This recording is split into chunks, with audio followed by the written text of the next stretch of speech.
Hola, buenas tardes. Estamos otra vez en Gondomar TV haciendo una entrevista a uno de nuestros personajes trascendentes de los que pasan por Gondomar. Y hoy estamos con Francisco Narla, que nos viene a visitar. Es el escritor de una novela, bueno, varias novelas, pero una muy conocida, Asur, que es en lo que vamos a centrar la entrevista. Y vino a Gondomar un poco a presentar su libro. ¿Nos puedes resumir un poquito el libro para contar qué es lo Sí, bueno, pues Asur, humildemente, aspira a ser una de esas novelas para recordar, una novela de tintes un poco clásicos, podríamos decir. Asur es 30 años de la vida de un héroe que no quiere ser héroe, como todos los héroes de verdad. Asur es una novela de pasión, intriga, amor, viajes, epopeya.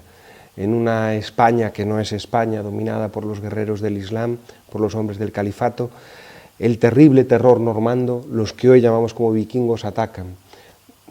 Un joven que lo pierde todo acaba siendo arrastrado hasta el gran norte helado, tendrá que aprender a convivir con sus enemigos y vivir de una única esperanza, el regreso, por recuperar a su familia y sus tierras. Pues sí que tiene pinta de ser apasionante. Bueno, eso se espera, eso fue la intención, bueno, desde luego. Lo cierto es que la novela sí está teniendo un gran éxito. Sí.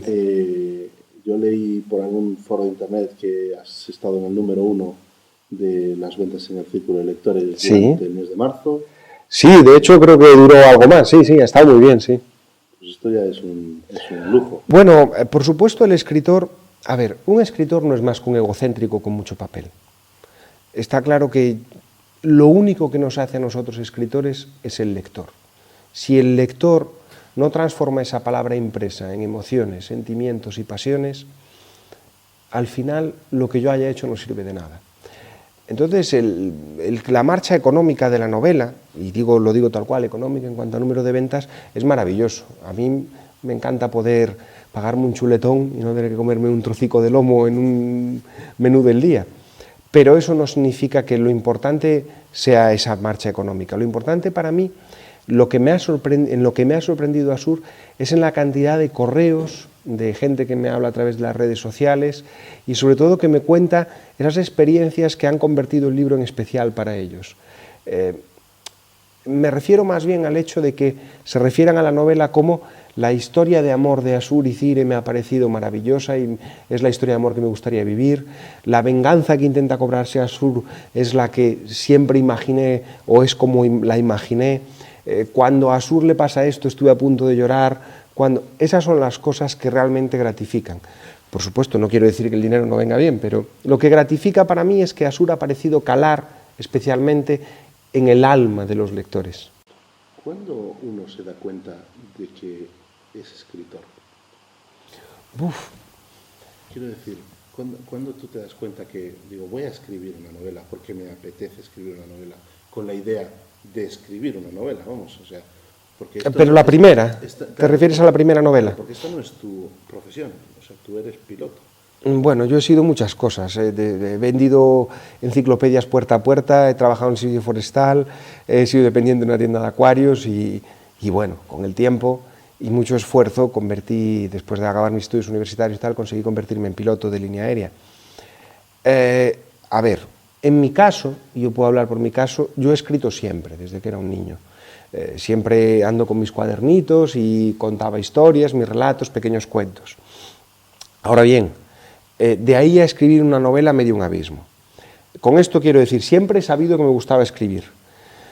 También sabía que ganarse la vida escribiendo, aunque ahora se haya convertido en una realidad y los libros me den para vivir bien, no significa que yo antes no fuera consciente de que, bueno, Bukowski empapelaba el baño con los rechazos editoriales, luego se hizo rico, y creo recordar que J.K. Rowling, la de Harry Potter, las 6 o 7 primeras respuestas editoriales que recibió fueron rechazos. Hay que ser consciente, aunque a mí me gustaba escribir, intenté labrarme un camino profesional aparte que también me gustaba. Mi volar es una vocación por culpa de un libro, porque a mí el que me convirtió en piloto fue Antoine Saint-Exupéry con El Principito, desde niño. Recorría los pasillos con los brazos abiertos haciendo ruido de motores. Entonces, para mí es vocacional escribir, como lo es volar. Darse cuenta de la primera novela. Bueno, yo, relacionado con volar, marché a vivir a Estados Unidos para volar allí durante un tiempo, estuve haciendo unos cursos y tal, y hubo una época que estuve en un desierto que se llama el desierto del Mojave, porque hay un aeropuerto donde se hacen los vuelos de pruebas. Bueno, porque es más difícil que si un avión cae o tal, haya daños en poblaciones. Y echaba tanto de menos el verde y la naturaleza a la que me había acostumbrado, yo nací en un pueblo pequeñito, que tuve que desahogarlo escribiendo una historia un poco más larga de esas habituales. Y sin darme cuenta, descubrí que tenía los mimbres para contar una historia. Pero esa es mi versión personal, hay otros escritores que a lo mejor lo han tenido más claro. Yo me acabé topando con que aquello que siempre había hecho se convirtió en una historia mayor de lo habitual. En lugar de ser un relatito o un pequeño cuento, fue una historia, una novela. ¿Cuánto se tarda en escribir una novela de este calibre?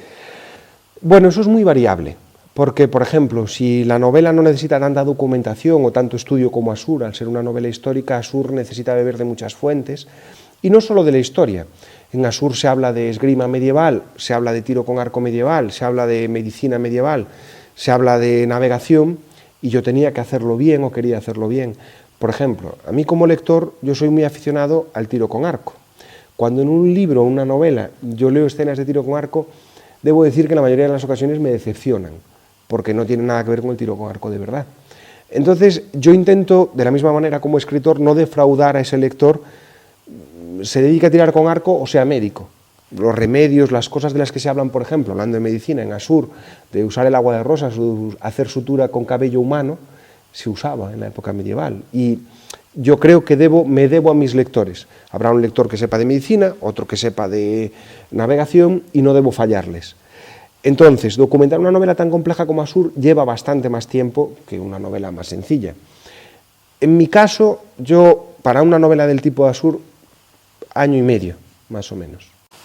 1 año y medio, teniendo el proyecto ahí en mente. Sí, los primeros 7, 8 meses, sobre todo documentación, leer mucho, complicado además cuando estamos hablando del siglo X, pero bueno, leer mucho, muchos temas distintos, pues eso, tanto puedo estar leyendo navegación como una crónica histórica del siglo X o una interpretación moderna de algún historiador del presente. Entonces, la primera parte, sobre todo mucha documentación. La segunda, en mi caso, yo intento tener la idea completa en la cabeza de lo que quiero contar y cómo lo quiero contar. Y por último ya, lo más fácil para mí, por lo menos en mi manera de entender la forma de escribir, que cada escritor es muy peculiar, mecanografiar esa historia que he construido. Yo lo comparo un poco con el cine. Hay que hacer un guión, hay que hacer un storyboard, hay que rodar, pero hay que montar y luego editar, ¿no? Entonces, yo creo que, aunque no llegas a hacer dibujos o un guión, en la novela, mi manera de trabajar, la mía particular, es esa. Yo empiezo teniendo una idea que transformo en un guión, en la mente, que acabo convirtiendo en un storyboard de escenas que es como una película que sucede en mi cabeza, y luego finalmente la mecanografía, que sería rodar. Luego faltan las correcciones, que sería el montaje, y por último, el último gran repaso, reestructurar todo, que sería la edición. Asur, por lo que me estás contando, es una novela de ficción ambientada en el mundo real, del siglo X en Galicia.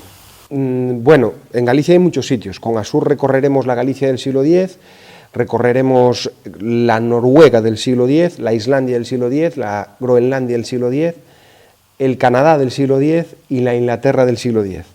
Recorreremos muchos lugares con Asur. Es una epopeya, un gran viaje de maduración, regreso, bueno, con muchos aspectos. El 80%, 90% de la trama argumentativa de Asur es real. No existió un chiquillo capturado en el centro de Galicia que se llamara Asur como tal, pero los vikingos capturaron muchos esclavos en Galicia y se llevaron a muchos de ellos al norte, a la actual Noruega, y sí es posible que alguno de ellos hubiera... La historia es plausible, veraz, se ajusta a una historia real. A gente le llama la atención, por ejemplo, que se cuenta este viaje de los vikingos a América. Bueno, guste o no guste, es real y a día de hoy cualquier estudioso lo tiene demostrado. No olvidemos que el asentamiento vikingo de Terranova, aparte de ser un museo a día de hoy, es patrimonio de la humanidad. No cabe ninguna duda de que fueron los primeros europeos en poner pie en América. Así que sí, Asur, a veces las fechas han estado un poco manejadas, pero eso es complicado, porque yo siempre cuento lo mismo. Santa Teresa murió un 2 de febrero, la enterraron al día siguiente y era 14, porque fue cuando el Papa Gregorio ajustó el calendario. Entonces, las fechas a veces se han jugado un poco a mi conveniencia para que no pasara demasiado tiempo entre un evento y otro, pero siempre dentro de márgenes plausibles dentro de la historia. Francisco, me llama la atención que un hombre de Lugo, un pueblecito de Lugo, que pasa por Estados Unidos, venga a presentar su libro a Gondomar. Yo esto primero se lo quiero agradecer a Libraida y a Poli Costas, que son los protagonistas de esta historia, ¿no? Pero un poco, ¿qué significa para ti el venir aquí a Gondomar? Para mí es un orgullo. El que un escritor gallego que habla sobre Galicia en sus libros sea invitado a cualquier rincón de Galicia a seguir hablando de sus libros es un orgullo. Espero que aquello de que uno se convierta en profeta en su tierra, en mi caso, sea realidad. Yo, desde siempre, desde el principio, aparte de mi primera novela, Los lobos de Centeno, estaba muy entroncada con las leyendas gallegas, la Santa Compaña, los hombres lobo, las cosechas que salen mal y demás. Entonces, aparte de haber recorrido Galicia infinidad de veces, hasta los pueblecitos más pequeñitos, en el caso de Asur, cada vez que me invitan a cualquier pueblo de la costa atlántica, marinero, cualquier pueblo cercano a esa cultura de navegación de los vikingos y demás, y en algunos casos, como en el caso de Gondomar, donde es probable que los vikingos hayan puesto el pie durante el siglo VIII, IX, X u XI, pues es un placer venir, un placer. Yo puedo decir que no a la Feria del Libro de Londres, pero no puedo decirle que no a Gondomar. ¿Ya conocías Gondomar o conoces algo? Desafortunadamente no, solo de paso. Conozco parte de su historia porque a través de mis investigaciones, por supuesto, yo he tenido que leer sobre Gondomar. Conozco la historia del embajador en Inglaterra, conozco sus tejemanejes con el duque de Lerma, si no recuerdo mal nació en Astorga, luego le concedieron el condado y demás aquí y construyó el palacio y estas cosas, y luego creo que murió en Haro, pero bueno, digamos que lo conocía sobre el papel, que había pasado algunas veces, por supuesto a las zonas limítrofes, en Bayona he estado varias veces, en Vigo estuve en varias ocasiones hablando sobre Asur también, pero vamos, Galicia, hasta el lugar más feo de Galicia, ¿cómo era aquel refrán? Me preguntaban si me molestaba ser pobre porque no tenía ni un duro, y yo les contesté que no había de ser pobre si había nacido en Galicia. Algo así es el dicho, ¿no? Pues Galicia, hasta lo más feo de Galicia es maravilloso. Pues nada más, en realidad muchísimas gracias por venir a Gondomar, esperemos que puedas venir otra vez y nosotros poder contarlo. Muchísimas gracias a Libraida por traerte y nada más, simplemente darte las gracias y... Al revés, yo me gustaría agradecer públicamente, y para mí es muy importante, aparte de Poli Costas, que es un tipo genial y encantador, que ha sido el que tuvo la idea de que viniera hasta aquí, me gustaría agradecer al Ayuntamiento el habernos cedido la sala, el apoyo de la Concejalía de Cultura y me gustaría muy especialmente saludar al librero, a Libraida, que ha hecho un esfuerzo para que esto sea posible. Además, me gustaría agradecer a todos los presentes durante la charla, porque a veces estas cosas no salen bien y uno le pone todo el cariño. Yo siempre cuento, y no diré quién, que yo estuve con un escritor de los que ha estado tentado para algunos de los grandes premios. Bueno, estuve con uno en Madrid y estábamos él y yo solos, él dando la charla y yo mirándole. Entonces estas cosas necesitan el apoyo de la gente, así que muchas gracias de corazón a todo Gondomar, a su ayuntamiento y a Libraida.